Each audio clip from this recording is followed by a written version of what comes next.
RuiSiang for your wonderful presentation and demo. Is very. This unassuming guy spent ages hiding in plain sight. He gave interviews on cybersecurity, boasted a rich portfolio linking all his social media as a blockchain engineer and Monero cryptocurrency enthusiast, and in his spare time published software for cryptocurrency payments, a program for secret chatting, and a DDoS protection tool under his own name. Tools that sound like the perfect package for a huge darknet marketplace he secretly owned. One that met its demise through nothing less than greed and a double robbery of all sellers and clients' funds. Enjoy the video.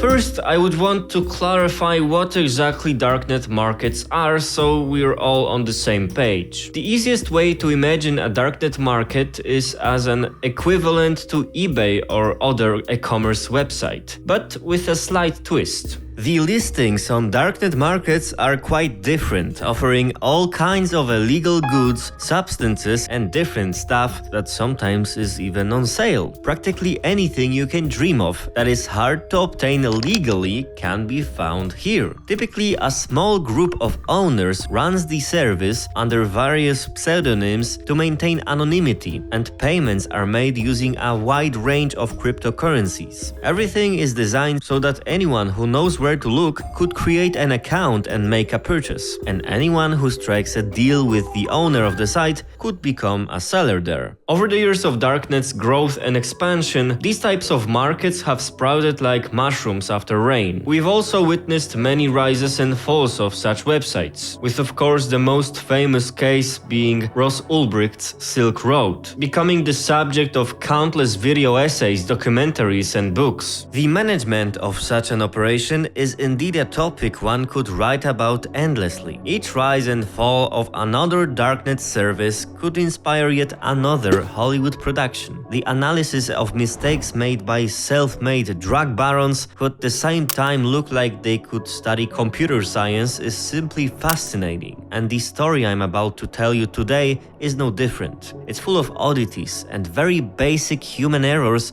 that raise the serious question: how long? How much longer could the whole scheme have lasted? Authorities practically have all the time in the world to catch a crook, but for the lawbreaker, one mistake could mean spending the rest of his life in prison. But let's start from the beginning. We'll get back to what went wrong soon. And believe me, it's a really interesting story.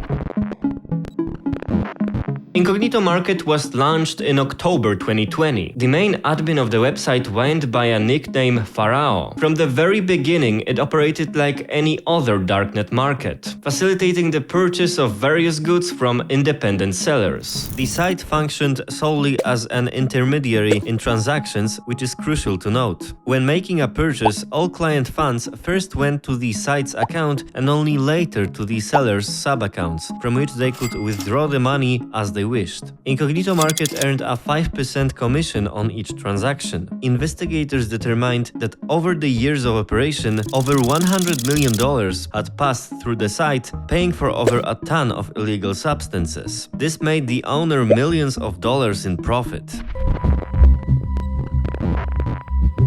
Based on the information gathered by investigators, we can also get a glimpse into how exactly this darknet market operated. For example, to start selling, a vendor had to submit a special application form to the site's administration. They also had to agree to the terms outlined in a unique set of regulations, including a 5% sale commission and one-time $750 fee to become a seller. Even after acceptance allowing free selling on the platform, the administration could ban vendors at any time. Often this meant cases where vendors scammed customers, falsified reviews, or created pyramid schemes, among other serious issues. The final decision to remove a vendor was made by the main site's administrator, Pharaoh. Vendors were rated by clients, and based on these ratings and sales volume, they appeared on a special recommendations list. Both vendors and clients could initiate disputes. Clients could, for example, dispute non-delivery, while vendors could contest false reviews. The administration resolved disputes and could even block accounts, refund money, or take other actions to protect both buyers and sellers. Payments were facilitated by a dedicated bank set up by Incognito Market's owners. Users could transfer various cryptocurrencies, including Bitcoin and notably Monero, known for its privacy-focused technologies. The Incognito Market Bank added an extra layer of anonymity as all fund transfers occurred within the market's bank system, not between individual external accounts. Thus, either the buyer nor the seller knew much about each other. Sellers would later ask for a delivery address, but we'll get to that. However, this method had one significant drawback. Users who first transferred the money to the Incognito Market's internal bank really trusted the site. Because in theory, and as it turned out in practice, the funds, while shown as their assets, were actually under the complete control of the Darknet market.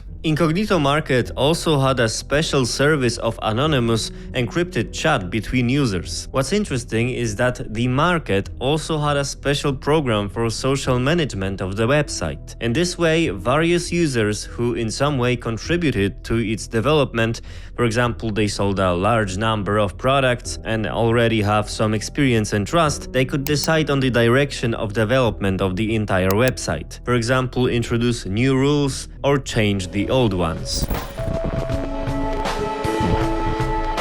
And this brings us to how everything fell apart. Remember how I mentioned users' trust in the Incognito Market's bank? Well, the temptation was too great for the site's administration. In early 2024, Incognito Market began experiencing problems with cryptocurrency transactions. To be more specific, there were problems with cryptocurrency withdrawals. Although these issues were explained away as technical difficulties with the payment system and operations quickly returned back to normal, this was indeed false and was set up solely to gain trust. The users believed that, as before, the withdrawals would be restored. However, eventually, the market simply disabled withdrawal functionality while keeping deposits open. So basically, the administration executed a textbook example of an exit scam. Pharaoh now had exclusive access to both client and vendor funds, and there was little anyone could do about it. Well, what were they supposed to do? Call the police? Site staff once again blamed technical issues, with Pharaoh reassuring users having announced support for new cryptocurrencies. This is the essence of an exit scam. The administration strives to maintain normalcy as long as possible while siphoning funds right out of users' wallets. The site still functioned, allowing new account creation, purchases, and vendor sales. Only the withdrawals were temporarily blocked. But the greed didn't stop there. Around the start of April, a special announcement appeared, urging vendors to check their inboxes for an important message. In the vendors panel, Incognito Market bluntly admitted, "Yes, you are being scammed. This is an exit scam. Now give us more money if you don't want us to inform the police about you." Do you think this is the last you'll hear from us? We have one more nasty surprise for you. Over the years, we've amassed a list of private messages, transaction data, and order details. You'd be surprised by the number of people relying on our auto-encryption feature. By the way, your messages and transaction IDs were never actually deleted after expiring. Surprise! Whether anything is leaked to law enforcement depends solely on you. We will release the entire dump of 500,000 orders and 800 cryptocurrency transaction IDs by the end of May. Will your and your client's information be on that list? That's up to you. Yes, this is an extortion. For buyers, we will open a whitelist portal so they can remove their data in a few weeks. Thank you all for using Incognito Market. Under this message was a price list showing how much it would cost to remove the mentioned data. Prices were tiered based on the seller's level, ranging from $300 to $20,000 for the most prominent vendors. There was also a list of pseudonyms showing who had already paid, though it is unclear if this list was even real or just another psychological trick to push people into paying the ransom. One of the first to know about the exit scam was the owner of one of the largest Darknet forums, Dread, a user known as Hack Banter. He had regular contact with Pharaoh and knew which other sites he owned, like Darknet Live, a site covering various Darknet affairs. When the scam unfolded, Hackbanter and Pharaoh clashed over access to the Darknet live domain, with Pharaoh trying to bribe Hackbanter to suppress warnings about the Incognito Market scam on Dread. This was a mistake, as Hackbanter didn't hesitate to warn users about the scam. During this period, comments on Darknet Live were disabled to prevent information spread, and an article appeared accusing Hackbanter of defamation. Hackbanter and the team behind Drugs Hub, previously involved in the scam on White House Market, have begun a hate campaign against Incognito Market and Darknet Live. It's easy to see that Hackbanter has hidden motives behind his recent accusations. Coming back to the previous topic, on the extortion page there was a warning that the price for data deletion would increase on April 1st, but on that day the outcome was a twisted April Fool's joke. By going to a specific subpage and entering records after the Incognito Market link, users found a notice clarifying that the threats of police reporting were a prank and that all encrypted messages were indeed encrypted and later deleted. April Fools, we were just trolling. Your data was indeed deleted as promised. So, the Incognito Market admins first orchestrated an advanced exit scam, stealing all the money from the internal bank of Incognito Market. They reassured people, keeping them calm so nobody would worry too much and business would continue as usual. And then came the confession to the scam, accompanied by demands for more money. When the emotions escalated, the scam was revealed to be a joke. It's really intriguing to consider how many people actually paid the ransom and lost even more money as the result. These events led some vendors to team up and try to trace the true identity of the Incognito Market admin, Pharaoh. Among the discoveries was that he had been a vendor on another well-known site, Empire Market, where he offered custom virus creation services. He was also identified as the creator of a ransomware called Magician, but that was about all that could be determined.